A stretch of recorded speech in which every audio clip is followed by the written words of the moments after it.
Good morning or afternoon. Today we're talking about the new books coming out this week of August the 21st. There will be timestamps, of course, per genre.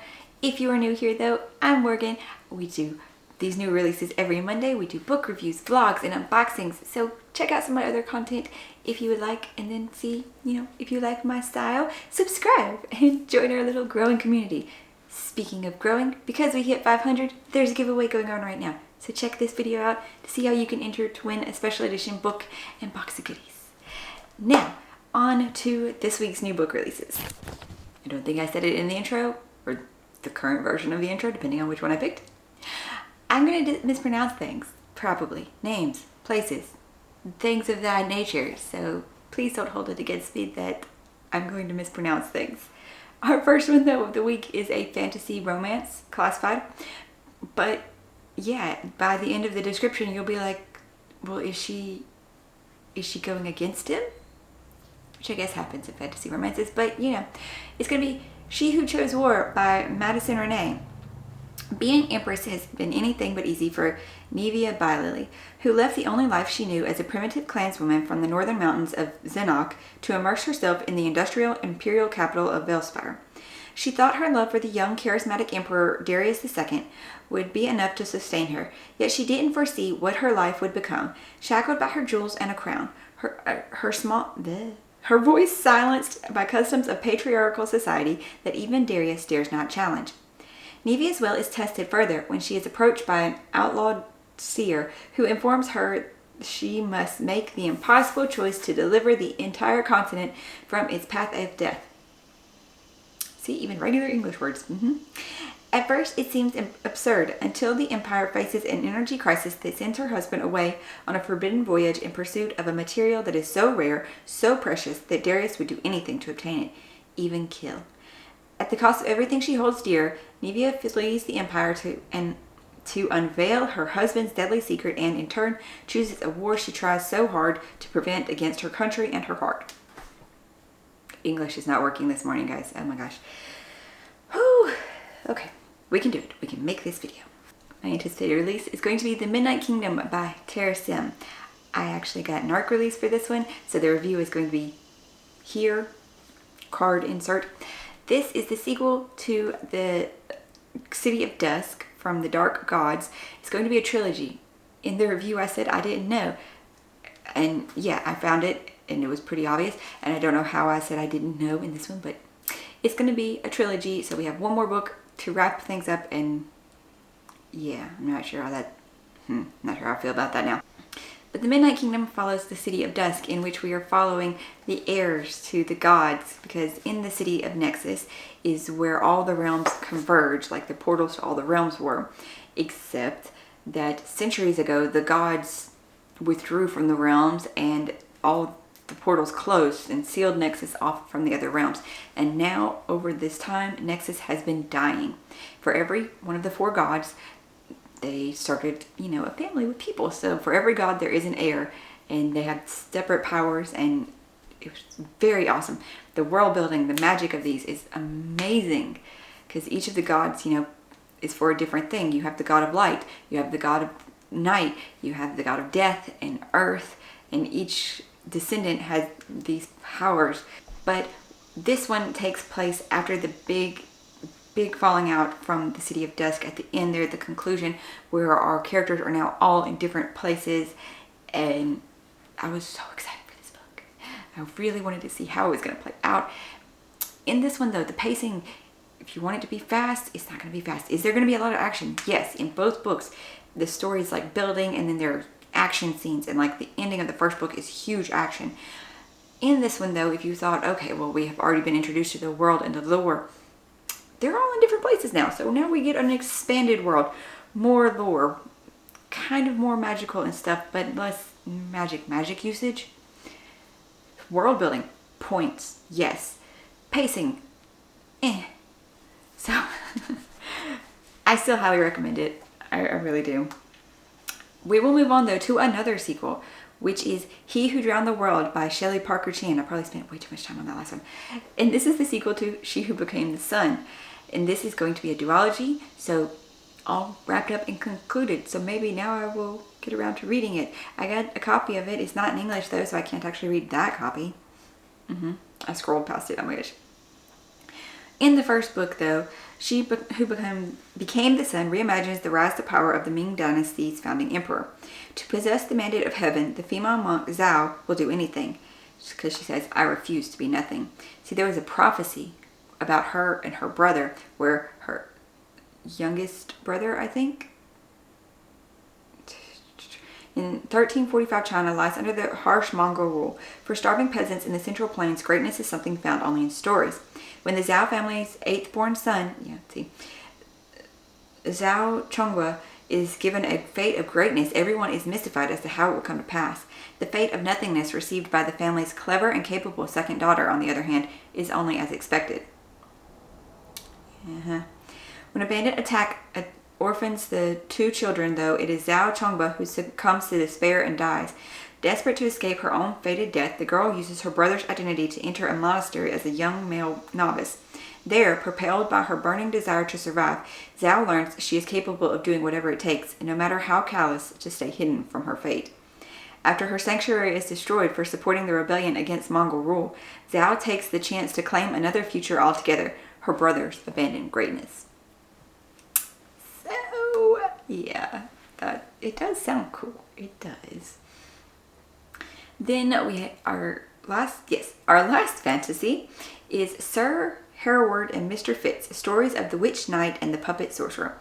This one is going to be a culmination of short stories, which have previously been published by Garth Nix, except there is going to be one all-new story of these beloved characters, but this is the first time they have all been combined into one thing.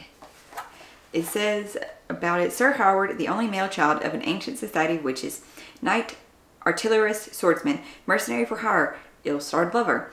Mr. Fitz, puppet, sorcerer, loremaster, practitioner of arcane arts, and wielder of sorceress needles. Sir Howard and Mr. Fitz, godslayers, agents of the Council of the Treaty for the Safety of the World, charged with the location and removal of listed extra-dimensional entities more commonly known as gods. I really want to read this now because that sounds like adorable. So adorable. However, we will now move into YA. And our first YA fantasy is a highly anticipated sequel. It is Foxglove by Adeline Grace. Personally, I did not love Belladonna, but I know so many people did. So I did buy the FairyLoot edition of Foxglove to go with the Belladonna edition that I have, and that will be a future giveaway. So yes, if you're on the fence, another giveaway of special editions if you love Belladonna and are looking forward to Foxglove. I should have it in like October, November, and be subscribed so that way you can get the announcement for the giveaway of the Belladonna and Foxglove. Yes. Foxglove, though, following Belladonna after the events of that one, which Belladonna follows Signa Farrow, who has been followed by death her entire life. And she can see death. And it doesn't touch her, though. She cannot die. I don't remember if the original description gave that, but she's been followed by death her whole life as guardian after guardian falls prey to death, and she's now at her last remaining relative's manor, except death has already visited there and taken the lady of the manor, and now it seems that her cousin Blythe is on death's doorstep as well. So Signa is doing everything she can to find out what's happening to Blythe and save her. She is working with a mysterious young gentleman who she starts to, maybe develop feelings for, to figure out the mystery and save Blythe's life. And she's also working a little bit with death to get him to stop following her. In the next book, after what happened at the end of Belladonna, we are following the personification of fate now is intervening with Signa and death and Blythe. So, while it piques the interest just a little bit to see how they're going to manipulate this and turn this around, I don't know. I'm not sure if I'm going to read Foxglove yet or just watch somebody else review it for me. Then we have Rook by William Ritter. This is supposed to take place in his Jacoby world, but this is a standalone fantasy. Abigail Rook never intended to be the mortal bridge between the human and supernatural world, but now the power of sight and all the chaos that comes with seeing essential truth of everything, every human, fairy, werewolf, enchanted slip of paper, and municipal building at all times is hers alone. With this overwhelming new gift, she should be able to solve crimes and help New Feldham, New England, find calm in its supernatural chaos. The only problem? She has no idea what she's doing. And New Feldham isn't waiting for Abigail to be ready. Local witches and other magical beings are going missing, and tensions between human and supernatural residents curdle into a hatred that could tear the city apart. Abigail's fiancé Charlie works alongside her to unravel the magical disappearances, but as a shapeshifter, he's under threat as well. Then Abigail's parents appear, ready to take her back to New England and marry her off to someone she doesn't know. Oops, it flipped over. Abigail has no choice but to follow her sight, her instincts, and any clues she can find to track a culprit who is trying to destroy everything she holds dear. And I'll be right back to go see what the cat is talking about. Pig Cat is eating again, so you might hear her munching in the background. This next one, though, is a YA thriller called Just Do This One Thing For Me by Laura Zimmerman. Yeah. It reminds me of something else. I'll say in a minute. Just do this one thing for me. Drew's mother says it more often than good morning. Heidi Hill has been juggling shady side hustles for all of Drew's 17 years, and Drew knows that one thing really means all necessary things her mother thinks are boring, including taking care of her 15-year-old sister and 8-year-old brother. In fact, Drew is the closest thing to a responsible adult they've ever known. When their mother disappears on the way to a New Year's Eve concert in Mexico, and her schemes start unraveling, Drew is faced with a choice: follow the rules and do the responsible thing, or walk away alone from her mother's mess. I don't know why it has alone there, really. Or hope that the weather stays cold and keep the cons going, and just maybe hold her family together. So it reminds me almost of a Fiona character from Shameless, but maybe not so much to that level, and it is supposed to be a thriller. So, yeah. Next genre is going to be mystery, and this one, it just sounds so cute. It might be cozy. I don't know. It's the first in a series, though. It's called Bored to Death by C.J. Connor, and it just sounds cute. But a mystery. Back in his hometown of Sugar House, running his family's board game shop and cafe, Ben Rosenkratz just can't seem to get his life to pass go, much less collect $200. Once he was happily married English professor in Seattle. Now he's a divorced caregiver looking after his ill father and chihuahua named Beans, while still figuring out the rules of retail management. At least the town has become more LGBTQ plus friendly than when Ben was a teenager, and that flower shop owner, Ezra McCaslin, enjoys flirting with him. He gives free flowers up here.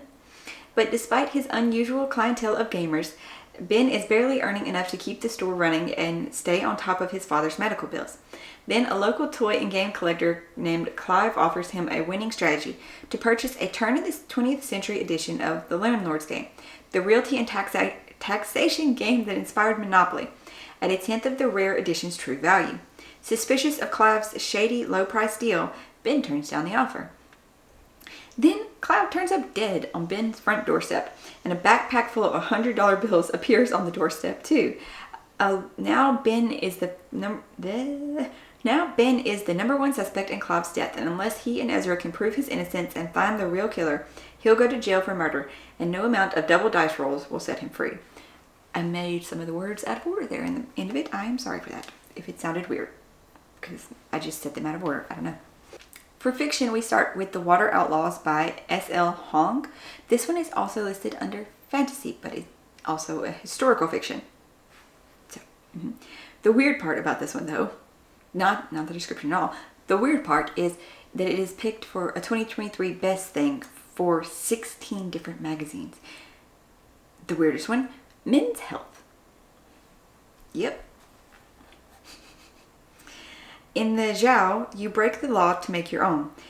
Lin Chong is an expert arms instructor training the Emperor's soldiers in sword and truncheon, battle axe and spear, lance and crossbow. Unlike bolder friends who flirt with challenging the unequal hierarchies and value of imperial society, she believes in keeping her head down and doing her job, until a powerful man with a vendetta rips that carefully built life away. Disgraced, tattooed as a criminal, and on the run from Imperial Marshal who will stop at nothing to see her dead, Lin Shong is recruited by the bandits of Lin Shan.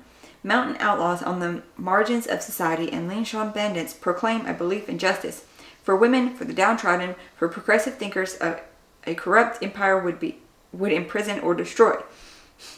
They are also murderers, thieves, smugglers, and cutthroats. Apart, they love like demons and fight like tigers. Together, they could bring down an empire. It does sound kind of good. Just, man, historical fiction. The next one is also historical fiction that does kind of make me want to try the series. Also, the problem with this is I don't know if I got the description for the first book or the second book. This is House of Odysseus by Claire North.